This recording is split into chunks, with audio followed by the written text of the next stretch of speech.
Okay, we're ready to go. This Great. is Hjorvar Gretarsson. Hi, nice to speak to Hi, you. nice to hear you. I've always been intrigued by the way you play chess, and I first saw you playing chess in Budapest. And I don't remember how old you were at the time, but do you remember how old you were? Yeah, well, I've been to Budapest many times, so Ah, right. I think I was maybe 14 or 15. Oh, Yeah. wow.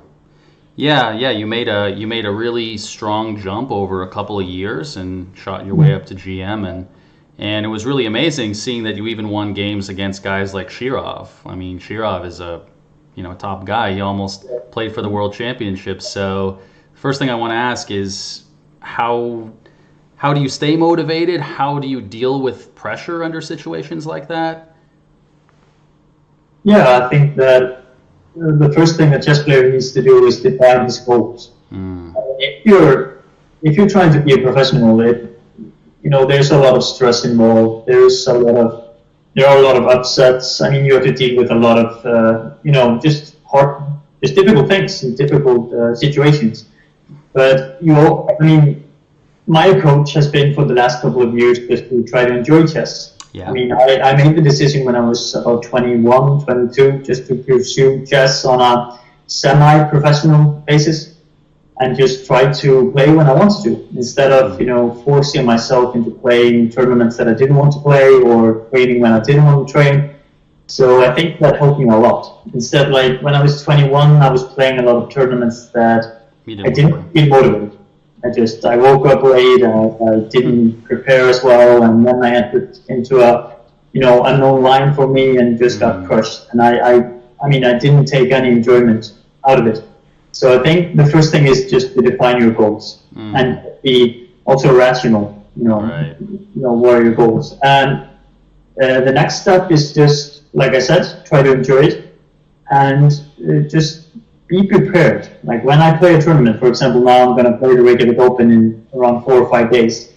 And I know that if I will enter the tournament without preparation, it's going to be a bad tournament. I'm not going to enjoy it. I probably don't want to see chess for a couple of months after that. Yeah.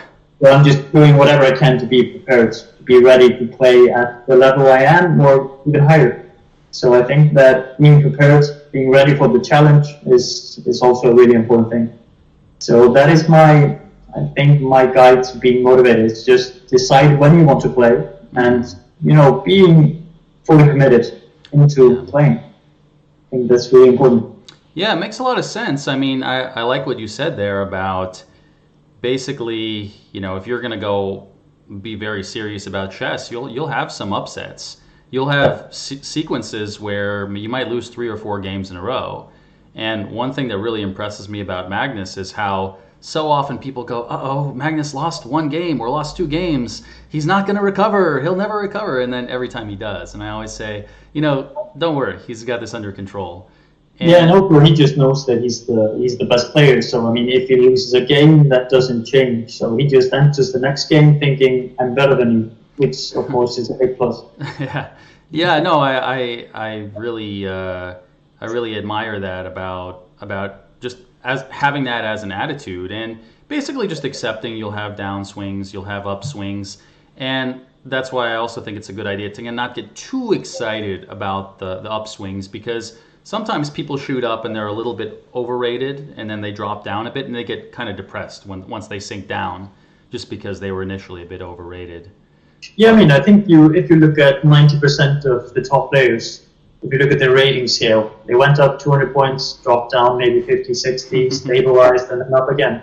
That's how it worked. yeah, And I think the stabilizing part is the most important one because then you go through these difficult upsets and then you just have to cope mentally yeah. with really hard because, I mean, chess is really hard physically, but also mentally. I mean, you have to deal with a lot of stuff that it isn't easy. And if you don't have the support or if you don't have the mental strength, you're not going to get there. Yeah, it's a great point tying into what you said about needing preparation for a tournament. I mean, a lot of that I think ties into confidence when you have your openings prepared, when you've prepared, done a good amount of tactical training, and you feel like your calculation is where it needs to be, your openings are where they need to be, and you're sleeping well, you're physically doing well. It all kind of ties in, and I definitely know what you mean about when you play when you really don't want to play. Exactly. And no, that's definitely it's a tough situation. I mean, especially if you're in a situation of coaching or teaching a lot of players. What like a good example is Topolov's old coach. He used to go with him to tournaments, and I actually played him in a tournament. Very nice guy. He used to go around to tournaments, and when he would play in the tournaments, he would lose a ton of points because he was spending the whole time coaching Topolov. And Yeah. so he would just he would just sleep, I don't know, 3 hours or something, go to the playing hall, bash out some moves, no preparation, immediately go back and continue training. Yeah, I And mean, well, I mean, we've been coaches for kids in tournaments. I mean, I think that's even harder than playing, because you're also worried about their results. So, I oh mean, I yeah. definitely relate to that. Oh So, yeah, yeah. You have this nervousness about, oh, I need to make sure he does well. yeah, Topolov's he's an up and comer, so you exactly. need to make sure he keeps moving in the right direction. So I'm actually interested that you mentioned the shoe-off win because in that tournament I got a GM norm, ah and I played some really, really good chess in the tournament. And the ah fun thing is that my computer broke on the way to the tournament. I dropped a bag or something. I don't remember exactly. oh wow So I had to rely on my coach's computer, ah which was a bit different. And my preparation, it was good, but wasn't at its best. right I relied more on being, physically and mentally ready, and it made wonders for me. Just that first win against Europe, I just started to play a lot better. I just started to believe in my abilities, and even though I was taking risks that I didn't do before because I knew that I could beat everybody yeah. after that win. So I mean, confidence is key.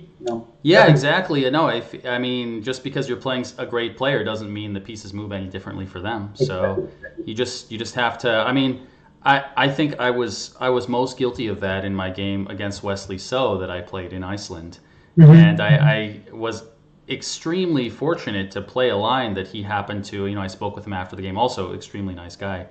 I spoke with him after the game, and he basically mixed something up, and he went into something he didn't mean to go into, and I think I just had a moment of disbelief at the board, and I was Yeah. thinking, oh, he must know something I don't, and the truth is he didn't. It was just I got the dream position that you hope to get if you're going to beat a 2700 player, and I sort of psyched myself out. So that was definitely a good learning experience for me, and just to, I mean, you have to kind of be ruthlessly objective, where it's like Yeah, if you have yeah, a we all have off day. I mean, even Magnus. So, I mean, if you don't believe in the project, you shouldn't be playing. That's the yeah, way it is. exactly, and you have to be really, really confident in well, I mean, be confident in the position because it's objectively good.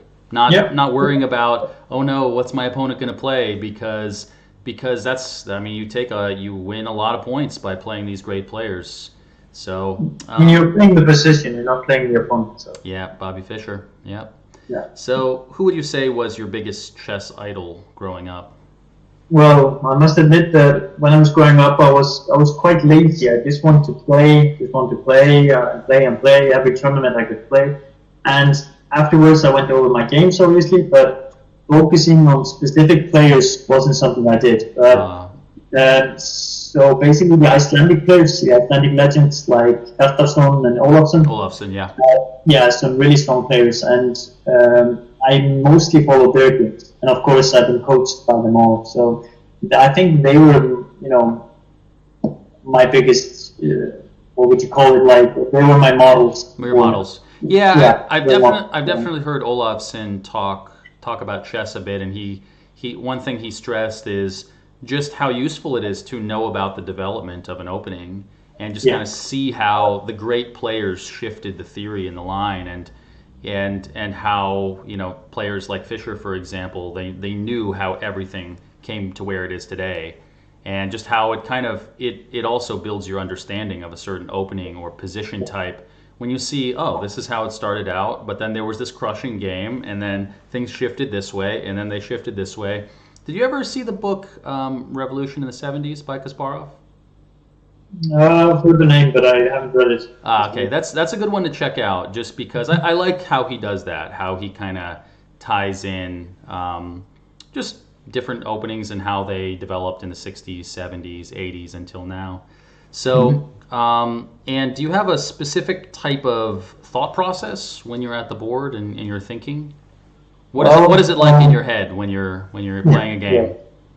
probably the worst question chess player could get because it's so hard to answer. But I think that I'm kind of a freestyle kind of player. I Hmm. won't say that I have a specific process, but it just depends on the position, I guess. I mean, Hmm. I think differently when I play aggressive openings than solid ones. I mean, Hmm. I like to have the initiative. I'm the kind of player that Right. likes to play, with some, fast development And and some attacking ideas. do you have a tendency to look towards the most active move possible when you have the initiative, or? Well, I mean, my first step is always trying to evaluate my opponent's plans. Like, Right. what is he going to do? Because we sometimes forget that there are two players Yeah. playing, not just ourselves. So I think that's just the vital part, and that's why I think that I'm a better, blitz player than a classical player because Ah, I think I'm quite fast at, spotting threats. spotting threats. So I think that that's my first step, and Hmm. afterwards I try to look for some active ways, and also just prophylactic moves like Yeah. when you play H3 or something like that. I Yeah. think that can be really useful. So I wouldn't say that I have a process, but I try to think logically, like you've been speaking of for many years, Yeah. and just trying to improve my position because as long as I'm improving my positions, I mean, it should be good. It should be good. Oh yeah, as long as your position keeps getting better and you're preventing your opponent from dramatically improving theirs, it'll usually be a good thing. And yeah, I mean, one of the interesting things that I often see is that sometimes sometimes what I see in players like maybe Kramnik, for example, or some top players, Carlson, of course, is that sometimes they're so prophylactic that they prevent their opponent from playing a pawn sacrifice. They prevent their opponent even from playing a risky idea just because they're like, all right, well, I can totally control it, and the opponent might try to break out. And I just kind of asked you the question about thought process because I met a GM about 10 years ago, and he said, oh, the Dorfman book, I think Critical Moment really got me thinking about how I approach critical moments and what I focus on and what I look at. So that's why I was just thinking about Yeah, that I mean, question. I think that every player needs to think about his or her thought process, definitely. But I think that, at some point I just decided that I was this kind of a freestyle player. Yeah, So I think that it just depends on the position that arises in the game. But definitely think about your thought process. exactly. That's useful for everyone. Yeah, I think everybody should figure out what openings suit them best and what kind of thought process they can apply and use themselves. And yeah, I met some players who just are really, really quick at focusing on key elements of the position, and some very good players who take their time. So it Yeah, just and also depends. just think about how many games you played where nothing's happening. Both players are just playing really slowly, Yeah, and all of a sudden you have some time scramble, and the other player sacks a piece for nothing. That's where the thought process fails. So I mean, right. if you can't take a rational decision because you don't have this process, it can Hmm. definitely hinder you. So having a thought process is good. I guess I'm not disciplined enough to follow through every time, but I definitely have a process. It's just a little bit more like unorganized, I guess. Ah, okay. Yeah, I mean, I've definitely noticed that you have a different kind of. At least when I saw your games, they looked Yeah. really different than my games, and in good ways, obviously, because your rating was much higher. So it's not anything negative against you. I definitely noticed that you had a really nice. I mean, I guess there probably is quite a lot of good prophylactic play maybe in your play that you might not even notice just because it's so second nature for you. And Okay. one example is, well, I just speaking of thought process, I had a situation where there was a 9-year-old kid who sacrificed a piece, and I said, "Oh, well, why did you sacrifice the piece? What was your idea?" And I had a rough guess on what he might say, But he said, well, I saw my opponent only had the queen as a defender, and I had two rooks, a queen, and a knight. So I had 4 versus 1, and I just assumed that with no pawn cover, I was going to mate him. And I'm just hearing a 9-year-old say this, going, "Whoa, this is really good thinking." And so if you just continue it on for over time, you'll definitely build up and improve. And Yeah, just on that point, you were talking about the thought process and prophylaxis. I think one of the best advice I've gotten in chess was you don't always have to do something. I think when I was just developing my pieces and I thought, now I want to attack. His king is weak, or he has a weakness, like a weak pawn or whatever. And one really good Grandmaster Hjörvar told me, you don't always have to do anything. Just, move the rook from A8 to C8 and just, wait and see. You don't have to calculate. Just, it can't be a bad move, and it must be a good move. And this opened my eyes because I was always trying to force things. Right. I was always trying to, I had to beat the 2250s in 20 moves instead of just playing it out and just see where it goes and just hoping that my intuition is going to help me win the game. So I think that was a turning point for me when I heard that. Yeah, what one kind of saying I have is if what you're playing isn't bad, it's probably good.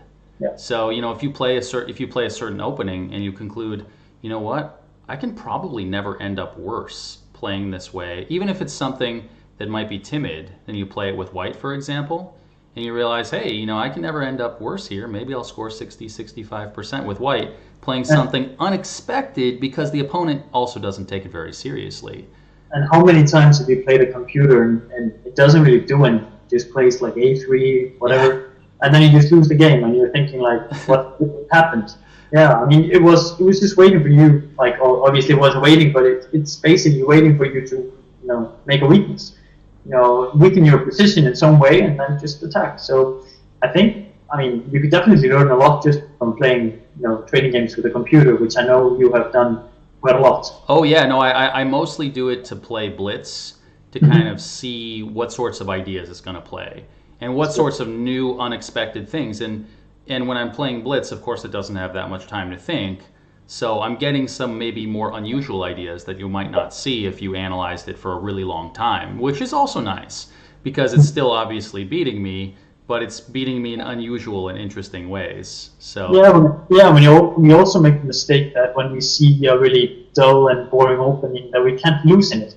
Yeah. We think that, okay, it's equal materials. There are no plans. And then you play a Blitz game against a computer program, and you get totally crushed in 20 moves, and you think okay, this is possible, and that opens a lot.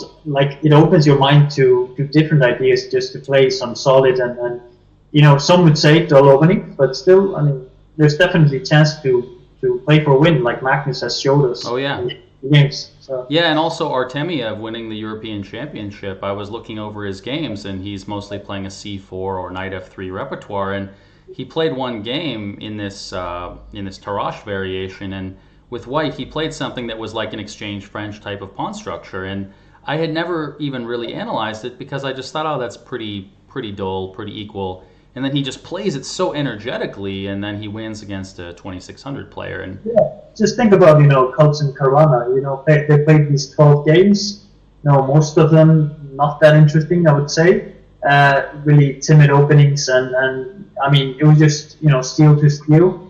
And then they play in the rapid games, and he played c4, and I mean, Caruana was almost lost after 50 moves. So to say that a certain opening can't provide you with winning chances, I think that's not the right approach. Especially with white, you have a lot of leeway to kind of take the game in the direction you want it to go in, and if there's the biggest advantage of going first, I mean, that's definitely one of them. Just that you can kind of steer the play.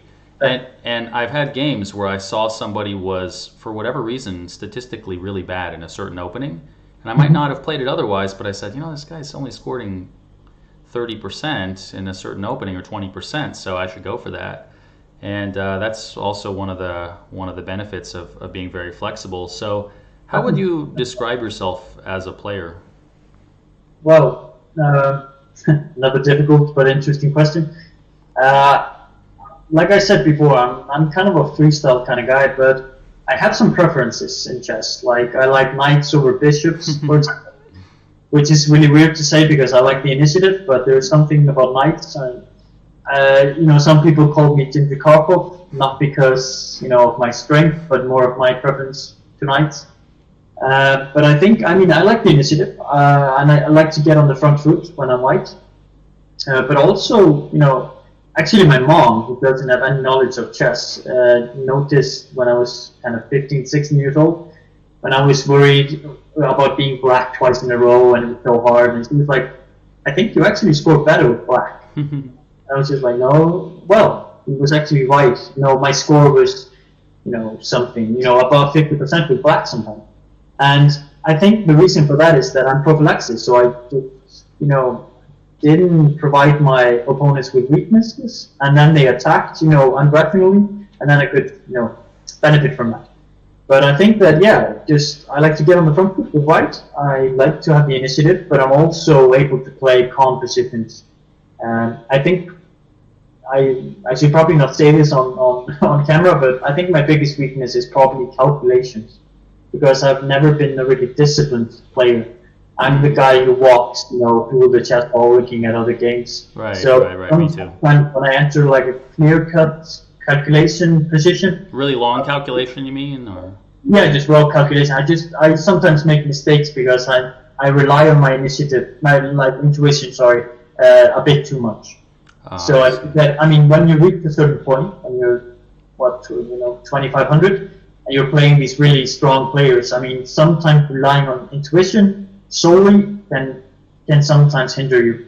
So I think that calculations has been a problem, but something I'm trying to improve every day, obviously. Yeah, well, that's something that John Bartholomew said when I interviewed him last, and that's, I think, a really common thing, because he said that's the first thing that goes when you maybe haven't played for a while.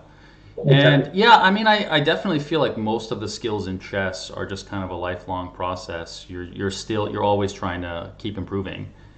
And there were little things that I did that I never imagined I would be doing as an international master. I never thought that I would be solving mate and ones while waiting in line for a coffee at Starbucks. Doing mate and ones. I have 2 minutes, and so I do this application, and I do 20 mate and ones, and then suddenly, it's my turn to order. And I have 7 minutes free, so I go, all right, well, let's do Puzzle Rush or something. Yeah, exactly. It's so accessible. Yeah. Just nowadays, just pick up your phone and do some high quality stuff. It's not like before when you could play, obviously, but you didn't have access to high quality stuff, on your phone. You had to read it in a book or, have a laptop with you.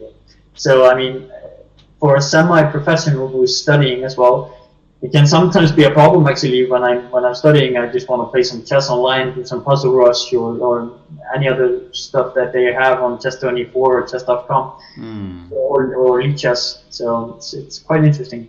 And do you find that you do little things to try to motivate yourself? Like, do you buy nice chess sets or clocks or anything like that, or let's say buy certain books because it's going to get you to focus? Well, when I was younger, I bought every single chess book I could find. Basically, when I played a tournament, I bought like 10, 12 books. And when I was doing my packing, my parents always had to remind me that I needed to have 12 kilos extra just for books. So I think that was my main motivation, just to buy new books, to learn new things, try them out, see if I like them. But also, for these past few years, even though I haven't been playing that much, I've been paying close attention.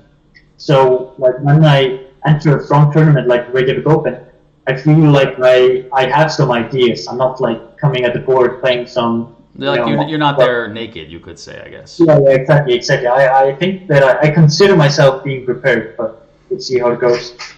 Oh, yeah. Well, I think one of the things that makes chess really fun is that we. At least for me, what I like to do is I like to jump around, do a lot of different things. So I might do a little bit of tactics here. I might study some openings here, a little bit of this, a little bit of that. What do you find to be the most enjoyable or fun thing about chess? it's always been the playing part. I mean, whether it's playing blitz or even longer games, and I mean, it's just it definitely since it's so accessible. You can do it wherever you are. So I think that's something I've always enjoyed, trying to improve on my play. So like I just have a simple rule when I play, for example, blitz online. I try to go over every game. I mean, unless it's some really bizarre opening. Yeah. Try to look at it just to see where I went wrong, because Right. even though you beat the opponent, probably made a mistake at some point. So I think it's always necessary just to have a brief look. Doesn't have to take more than 2 or 3 minutes. Yeah. Just say, okay, yeah, next time I will face this position, I will do this instead of this.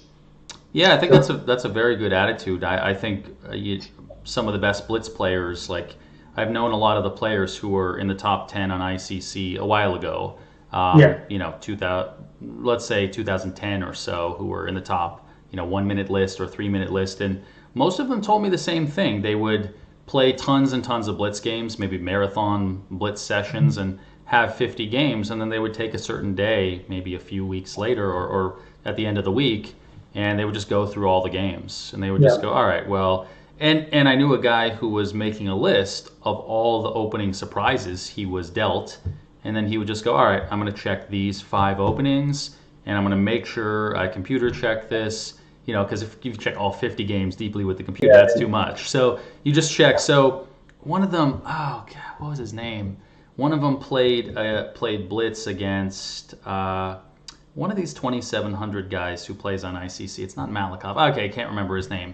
But anyway, yeah, he got some good games in. Oh, it was Great Chef. One of the top, Boris Gretarsson, one of the top blitz players in the world, and so he would play a 10-game training match against Gretarsson, and then probably 3 or 4 of the games were really worthwhile, worth checking, and I've had games where I've played a blitz game in a certain variation, and I realized that somebody totally refuted my whole line, and then I realized, okay, wow, I'm glad this didn't happen in a tournament game, because now I have time. I mean, and also just if you play 20, 30 games, you can make a tree, out of the games. Yep. Just be where it leads you. Let's say that you're playing, the Sicilian against E4. You're probably going to face in those 20, 30 games, Alpine, the Grand Prix attack, and obviously Open Sicilian. So, I mean, you can definitely learn something from every game. I think that's basically my approach. And were you always very competitive? I mean, because you said you love playing. I know some players are more fond of studying than playing. Yeah, I was not one of them. I've always been very competitive. I mean, it's not only about chess. It's everything I played in. Even though I suck at it, I don't like losing. That's just the point. But I think there are 2 types of sore losers. I mean, when I was younger, and I lost the game, and when you're 7, 8 years old, you cry about it, but I always, I did that part. I cried about it and was, soaking in my room, and then I studied the game, and then I got, the next time I played the opponent, I played the same opening with an improvement, and even when I was just really young, so I used playing as a motivational tool for me. But the other guys who go, other players, they talk about their misfortunate games, and then they don't do anything about it. They just go home and then they repeat the same mistake, and then you don't understand why they're not improving, which is really funny. But I think that for me, I just noticed that I wasn't the hard worker that some of the other players were, but I really liked playing, and I really hated losing. Yeah. So that was a good motivational tool for me. Yeah, well, when I worked with Davor Palo, he also really hated losing. Yeah. And his hatred for losing caused him to, I guess, really focus when he was playing. When I saw him play, just the way he just concentrated during games, I was really impressed by. Of course, maybe we're not the best people in that sense, because you said you like to look at other games and stuff like that, But he was always so aware, like you said, of what's the opponent's idea, what's the opponent trying to do. And I also like having a really down-to-earth approach about what's realistic as a human player, for example, even when you analyze your games. So I think there are kind of two sides to it. It's kind of like we should basically always learn from our mistakes that are played, but sometimes, not that often, but sometimes there are solutions suggested that are just impossible to play because the key idea is too deep. And I remember when I was analyzing with Davor once, he said, "Oh, that's a great line, but you'll never find it." And then, we just went and had lunch or something. But, he's like, "Yeah, okay, great. Computer suggested it, but, you never see it, so it's okay." And I liked it. I liked that he said that about certain cases. It's, of course, one has to be careful that you don't overgeneralize that, because we, of course, do want to understand what best play is, and we do want to understand how to play better chess. And so I wanted to. But it has to make sense for us. Yes. That's probably why he said it. That Yes. sometimes we look at a computer line and we don't understand it, and then I will just memorize it. Yeah. It doesn't make any sense because, first of all, you're probably not going to memorize it. Yeah. Second of all, if you play it, it just doesn't feel natural. Doesn't. The preceding position will be just as hard to play. So I think that try to rationalize what the computer is saying. That's the best. Well, it's like what you were saying about when you play a bunch of blitz games. Part of why we're thinking about the game was we're trying to build kind of a logical narrative of what happened. It's like, okay, I was better to here, then I made a certain mistake, and then I lost control of the position or something like that. And once you have a good narrative of the game, then it's always easier to keep learning from your future games. I also wanted to ask you, what was it like when you, let's say, first had your first big achievement in chess? Like, let's say, I don't know what you consider that to be. Was that a youth tournament? Was that FIDE Master? What would you say it was? Well, International Master? Yeah, maybe International Master. It's so funny that I was 24.50 when I got my first no. So basically, I just had to pay to my rating. Yeah. And in the last tournament that I got the third no, I actually got a GM. Right. So, but I wasn't expecting that. I mean, I was just 24.50 strength, I think. But then I just had this amazing tournament that I got 2600 performance, and then the whole perspective changes. I mean, I was just thinking at that point, hey, am I actually GM strength? Yeah. Yeah. And then you just start thinking differently, and then your goal of being an international master seems really done at the time. Yeah. Which is why you should always have high-reaching goals, but absolutely. still rational ones. Like I wasn't telling myself like you're going to become GM in 3 months. Yeah. Not at all. I was just saying that okay, this is definitely a demonstration that I am able to become a GM. Your potential, your potential to build up to. Right? Exactly. So I think that probably my biggest achievement was reaching that international match because it felt so great, but at the time it also felt a bit weird. So probably reaching the GM title, but I think that I was a little bit too late. I wanted to do it when I was 19, but I was like 20. I lost like 3 games, norm chances. I see. Before I reached, I lost one against, for example, David Navarre. That's definitely not something to be ashamed of because it cut me, but still, I mean, and then I also lost to some weaker opponents, which was kind of frustrating. But that's how it is. And what do you think? What do you think really helped you grow during this time where you made this really strong push towards GM? Was there anything you were doing special, or just playing a ton, analyzing a ton? Yeah, I mean, I've had really good coaches, in the past few years. I wouldn't know who those are, but yeah. Yeah, exactly.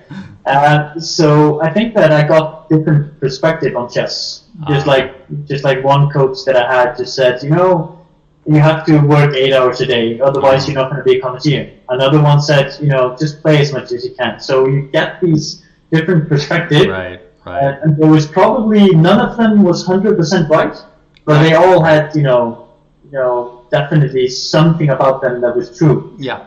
So I think I just took them all, mixed them up, and then you make logical sense to form your own style. Just formed something that I could work with, and I think the bigged change in my chess career was, during maybe when I was 16, 17, I just started working a lot more. I just started to take chess more seriously. I started, I guess analyzing every day instead of doing it when I had free time. I just had a schedule, and that's when I started to gain momentum. And I gained, I think, 100 kilo per year from 16 to 20, almost 70 to 100. So I think hard work is definitely going to pay off, even though it doesn't pay off right away. Yep. For example, I had a really good chat with Nigel Shorts 2 or 3 years ago, and I was telling him that I wanted to reach 2600. Yep. And he told me, I mean, obviously I wasn't the strength at that point, and I'm not at the moment, but he just said... Very close, you're like 2580 or something. So. Yeah, exactly. I'm close to it, but still not there. But he said, okay, you have to work really hard, and also you have to deal with the upsets. Let's say you work hard for 7 months, and then you play a tournament. It can't be an abysmal tournament. Yep.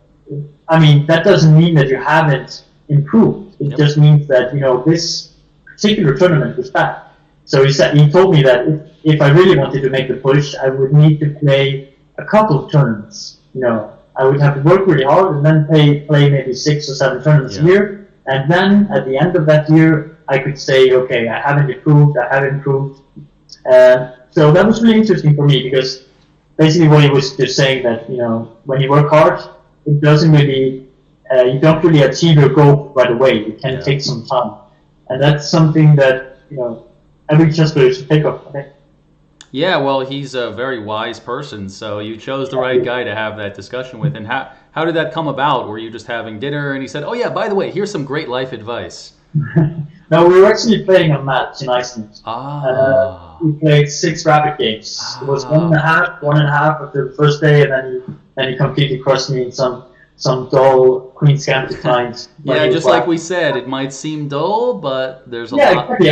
I mean, I just didn't. I thought that I had to attack, and then it just got crushed. So that was a good experience. Although it was kind of hard losing 3 games in a row that day. But, but afterwards we just had a nice chat. I mean, he's a really nice guy. He's approachable. So we had a nice chat over a beer, and he just told me that this is what you have to do if you want to reach that goal. But I decided in the preceding months to study instead of focusing on chess, which is something I might regret later on. But still, I think I'm aware of the fact what I have to do if I want to reach my goals. Yeah. But it's also about, are you willing to sacrifice other things in your life, whether it's personal life, right, family, or whatever. And it's much easier when you're 18, 19, 20 than now. Yeah. Well, I like what you said about patience, because patience is a huge thing. It reminds me of the chapter in Endgame Strategy by Shirashevsky. I think I might have seen that on your bookshelf when I was in Iceland. And he said he has a chapter called Do Not Rush. And one thing which I think is really hard for a lot of players to appreciate is how sometimes, I have this theory about defensive play that essentially a lot of the best defensive moves are either super active or super stodgy. So it's like you kind of have extremes. You have like 10 out of 10 in activity, where here's the moment to be super active, and a lot of people will just be like 7 or 8 in activity. Not quite active enough, and then they lose. And then on the other side of the spectrum, you might have cases where you have something close to a fortress, and you just need to, like you said, do literally nothing. And then they're like, well, how about I try this? And then they lose.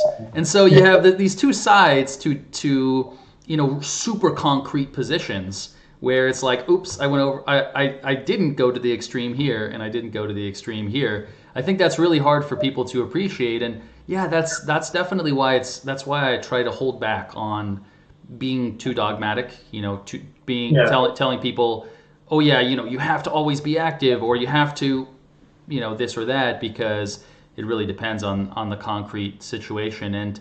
And going forward, what is your philosophy or approach going to be? Good question. I don't really have the answer to that, because I'm deciding at the moment what I want to do. And I mean, it's been kind of hard to also, I've been studying, I've been working, and I've been playing chess as a semi-professional. I've been teaching. I'm doing a lot of stuff. So, but I think that if you want to reach, 2600 plus, you have to just focus on your career and Yeah. stop, everything else. Yep. Yep. There are not many guys that are teaching at the same time when No. they're trying to reach goals, because it can be hard, but then a lot of people say, like, why don't you just do that? Well, Yeah. I kind of enjoy teaching as well, so that's the conflict that I'm trying to deal with. Yeah, it's kind of like, why don't you just drop everything in your whole life? Like, you're a lawyer, but so what?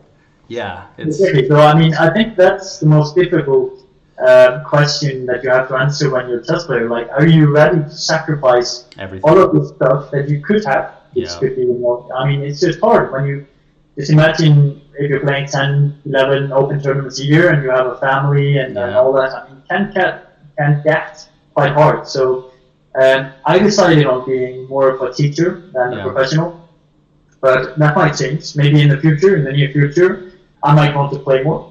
And that's just an option that I'm going to keep open probably for the rest of my life. If I want to play more chess, if I'm able to financially, and if I'm motivated, then definitely something I will think of. And that's the good thing about chess. Even though you're rusty, it doesn't take that much time to get back, on the horse. You just have to spend a few months analyzing, and you'll be right back. Yeah, I think that's right. I think kind of if you've really been away from chess, I don't know, what's the longest you've been away from chess? Maybe a year or not even? No, not even a year. It was usually just 3 to 6 months that I didn't play a tournament. But I'm always looking at chess. There isn't a day that I don't look at a chess tournament or play a blitz game or even just whatever, just watch a video online. Right. I think it's kind of like an addiction. Yeah. You're never going to get rid of chess, even though I would not think of chess for 5 years. I would still. I could definitely not do that first of all, but I think that you're always in the back of your mind you're thinking about chess. Yeah, and there's always something new. There's always a new Carlsen video, Carlsen game. There's always a new Carlsen Anand game, something like that to look at, and you go, oh, just when I was about to take my 6-month chess break, well, there's Carlsen Anand here, so I'm going to have to watch this. And they just make big improvements lately, like on the technological side, like chess.com, for example. It's just, their website is just so cool, and this collaboration of Chess24 and Magnus is also really cool. Lead Chess, being free and all. Just, there's so many people in Iceland, for example, that study in the university that have approached me and say, "Hey, man, I really like playing chess," and I'm like, "Who are you?" And they're like, "Yeah, I'm just playing on chess.com," and I didn't have I don't even know who you are, but it's so interesting that a lot of people that I didn't presume play chess are doing it because it's so accessible. Yeah. Which is really cool. That's something that other sports, can't really say. When you play football, you need 2 goals and you need a ball, but with chess, you don't seem to need that much. Yeah, that's true. You get a lot of people just, they see you online, they see you playing games, and that was part of the joy of playing on some servers. You might have 50 people watching you. They used to have these Mirosevic matches that he would play. I was in New York City at the time, and Mirosevic was often playing online on ICC at 2 a.m. And there would be something like 400 observers watching, like, Moro. And, he would just be playing this crazy chess in 3-minute games. And I just remember seeing that and just going, wow. And one player that caught my eye, just because I kind of looked for these players who were just really exciting, who I just thought were kind of different from the norm. And one player was Vadim Zvijagintsev, who was a student of Dvoretsky, and so sometimes in Dvoretsky books he would say, by the way, Zvijagintsev suggests this. And so I started looking through his games, and I said, wow, this guy's playing knight a3 in the Sicilian on move 2. This guy's doing crazy stuff, and he's beating good players. But that kind of speaks to what you were saying about there always being something new, always something to look into, there's always something fun. And just when you think there's going to be a quiet period, then boom, here comes Alpha Zero, or here comes Leela, or here comes a candidates tournament, or anything like that. So the chess fun really, really never stops. Yeah, there are just so many things happening, which is kind of a problem if you want to stay away. But it's kind of good when you have to be fully focused on chess. So I think that, chess is definitely improving as a game. It's great. Yeah, no, I thought you were going to say it's hard to decide kind of how to spend your time with so many options. Yeah, I mean, that's also a problem. I mean, I sometimes spend 2 hours, playing bullets, which is probably not the best use of my time, but it's just, I mean, it's fun. So, which is also really important to have fun. But I think that, Right. when you have limited time, when you have a family and you're studying and all that, you have to spend your time wisely, and that's probably not playing bullets like Yeah. 2 in the morning. Yeah, well, I had so much fun following Grishchuk, especially after the World Championship. And I remember it was 2 in the morning, and I thought, oh, I should really be going to bed now. But Grishchuk is playing, and he's going to play for an hour. And, then I caught the game, and I just said, I caught, some of his stream, and it was just too addictive. I couldn't turn it off. So stayed Yeah, awake that extra hour. we all have the same problem. I sometimes just have to. My girlfriend just has to take the computer away because I'm Yeah. watching Master Blitz until like 2 in the morning. And That, it's not healthy in any way, but it's just so interesting. So, Yeah, that's what happened with these Mirosevic matches. At 2 in the morning, he would be playing these game after game after game, and I remember Nigel Short would come in, and you'd have players like that commenting and everything like that. It would just be so crazy. But yeah, I mean, I remember a lot of people talking maybe 5, 10 years ago about what is chess going to be like in 5 years? What is chess going to be like in 10 years? But I think a lot of people perhaps didn't anticipate that it would be so exciting right now. yeah, but also just think of it like when would we have seen Kaspar, for example, playing Master Blitz? Yeah. Times are definitely changing. So we have the strongest player maybe ever playing some 12, 13, 1400s online, which is just super interesting. So I mean, it's definitely times are changing, which is just for the better. I think it's more, like I said quite a few times, it's more accessible. Yeah, So, yeah. And one last thing I want to ask is, did you have any kind of maybe change of heart or approach, or was there anything that really kind of hit you when you became a grandmaster? Was there anything that's major that's changed, maybe perhaps about how you think about chess or approach chess? well, I think there are two types of DMs. Like one of them, when you reach the DM title, you're satisfied. You're kind of like, okay, I've reached the biggest title in chess, and like biggest title as a I'm not talking about the world championship title, Right, right. Peter Master or international master. And then you get satisfied, and then you lose interest, and then you just sort of like you teach and you play a little bit of chess, but you're not constantly thinking about improving. Right. And that's how the other types who are just, well, I became a TM, so what? I want to reach 2650, 2700. And I mean, I chose to be the first type. Just, I was kind of satisfied. I became a GM, and I knew that I could reach 2600. Right, No, right. not a but that would demand a lot of work, which I was not doing at the present time when I was 20 to do, because I wanted to pursue other things. But yeah, I would say that these are the two types of games.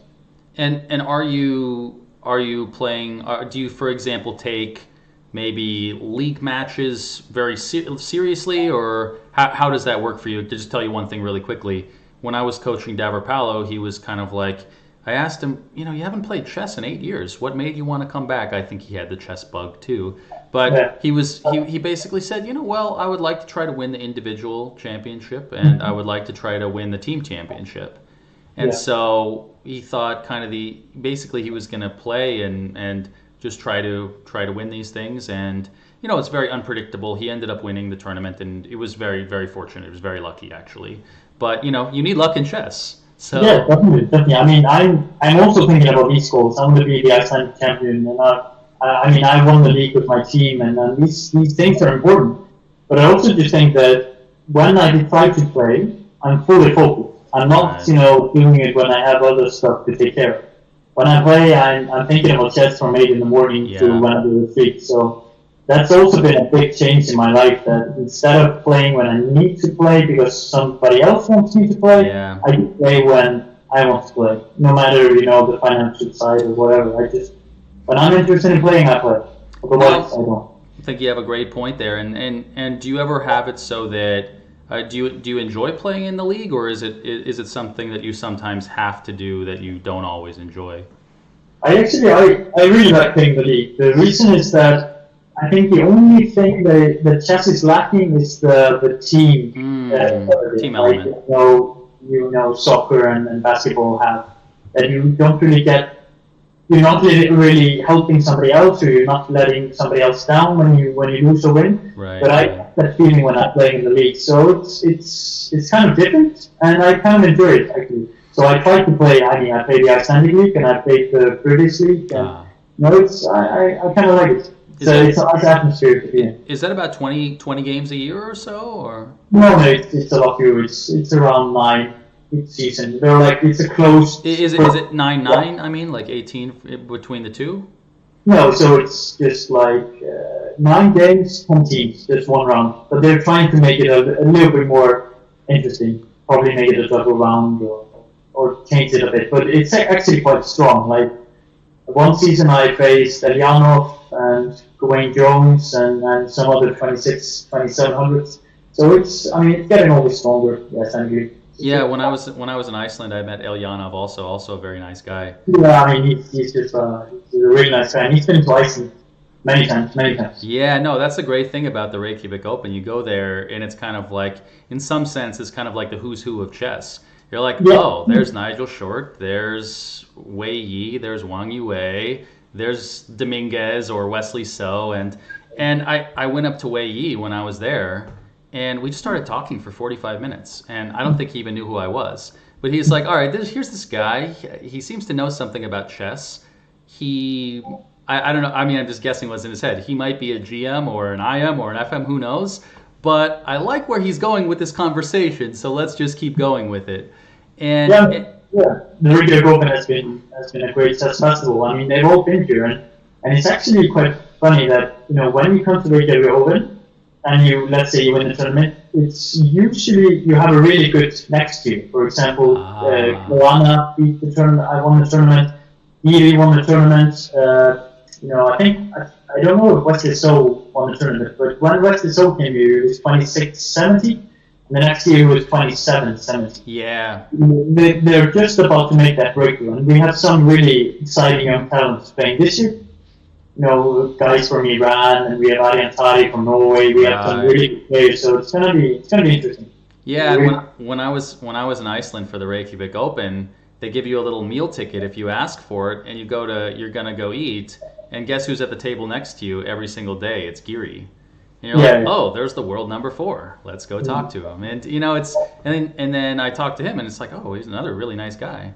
They're all quite nice. I mean, mostly. Yeah. So the Reykjavik Open is definitely a tournament I really loved, and I saw John Bartholomew there too. There's just so many people there. You almost don't know who to talk to. You're like, oh, there's Gawain Jones. There's this guy. There's this guy. Huge tech festival. So it's nice. Yeah, I definitely want to go back and play again. It was a lot of fun when I was there. I have a lot of fun hanging out with you and with Gudmundur and with Hannes and with everybody. He was another guy, Hannes Steffensen, where you meet him and you're like, oh no, should I be intimidated because he's like 11-time Icelandic champion? And he was one of those guys that I remember studying his games in some of the first books that I had studied. It's like Hannes Steffensen game from 1992, and then you just talk to him, and he's just so nice. So we have that in common. We Icelandic people. It's quite nice. And what's your theory for why there are so many good Icelandic players per capita? Well, I mean, you could say that about anything in Iceland. We are really advanced in every sport per capita, but I think that we just have a really strong chess heritage. Yeah. I mean, our first grandmaster born in 1930, I think 1930, Fredrik Olofsson. Olofsson, he did Fischer, for example. Yep. And also, we had a really strong Olympic team, and we just have a group of really strong players. So I think some players would say that we're a little bit too isolated but in the modern world, it doesn't really change anything. But I think it might have hindered some people in the late, 80s, 90s. But Well, yeah, I mean, there's also cases of great Icelandic players who become lawyers or do other things like that, and you go, they have the problem of actually being too successful, Yeah, So it's a nice luxury to have, but also I think the main problem that we're having today is that the living standards are so high in Iceland that we are not as competitive. But okay, then you could say that in Norway they have a lot of strong players and their living standard is quite high. But I think that if you have a choice, like you could become a chess professional for a certain salary per year, or you could just become a regular, whatever you want to pursue, and you would get a better salary. Then it's a financial decision at the end of the day sometimes, which it was for me. When I decided on pursuing other goals, it was also can I afford being a chess player, which is not always easy.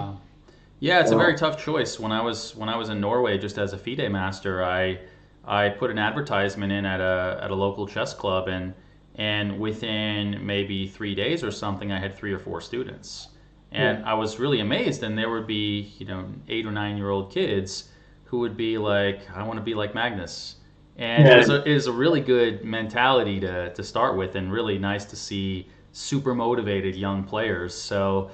But I definitely saw a lot of that in Iceland. And do you think do you know if the Icelandic players? I would imagine that they were on the same Olympiad teams together. They were probably working together in the let's say in the 80s or so. You said there was a strong Olympiad team. Yeah, very strong team. I mean, it was also just a healthy competition. Like, for example, Gretarsson, he was one of the best guys in the world. Right. But then he had 4 or 5 players that were kind of right behind him, maybe 50 to 100 elo points. And I think that was, we had this healthy competition that was driving everybody forward. Yeah. I think that's something that we're lacking today. For example, I'm the only one my age, Gudmundur is 5 years older than me, and he's 24. But we don't really have this strong generation coming, right now. So it's getting harder. I think the living standards are holding us back. It's really funny to say, but I think and also kids are pursuing football and all that. Right. But I think that when you come from, for example, India or Iran, if you become a chess grandmaster, you're kind of you kind of get this royal title. I might say you're set for life, but it's not the same here. I mean, if you become a grandmaster, you can get a salary in Iceland, but you would definitely be better off pursuing something else. Yeah. Well, I mean, I admire the work ethic you have and the passion you have for chess. It's always something I think it's kind of contagious when you see that somebody loves chess and you work with somebody else who just really loves chess. They love trying to learn more about it. They're always curious about what about this novelty and that novelty and this approach to this type of position. And I think that curiosity is basically the healthiest type of thing for growing in chess. So it's always there. That's the thing. It's always there. It doesn't really go away. You stop thinking about chess for a few weeks and it's back. So that's something that can be a really good thing, and it can also be not a bad thing, but still it can hinder you in other aspects of your life. But chess definitely has been a great factor of my life.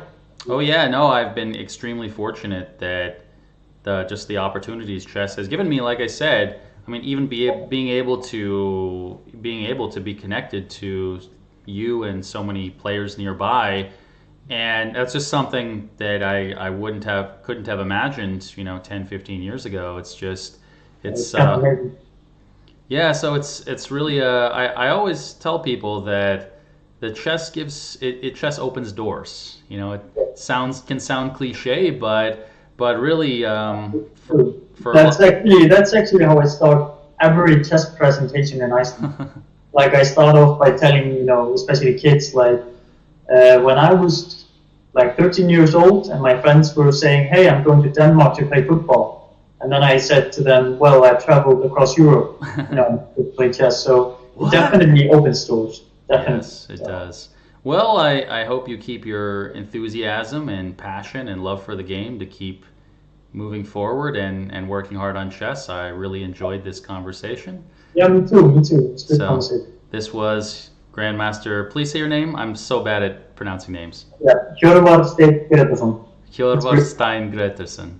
Yeah, it's pretty So, good. it's one of those things where even if I talk with you almost every day, I don't say your name when I'm talking to you. No, So no, no, I don't practice saying it. So anyway, Yeah, well, yeah, that's the typical thing about Iceland. yeah. The pronunciation. Well, I thought this was a great conversation, and feel free to come back anytime. Yeah, thank you.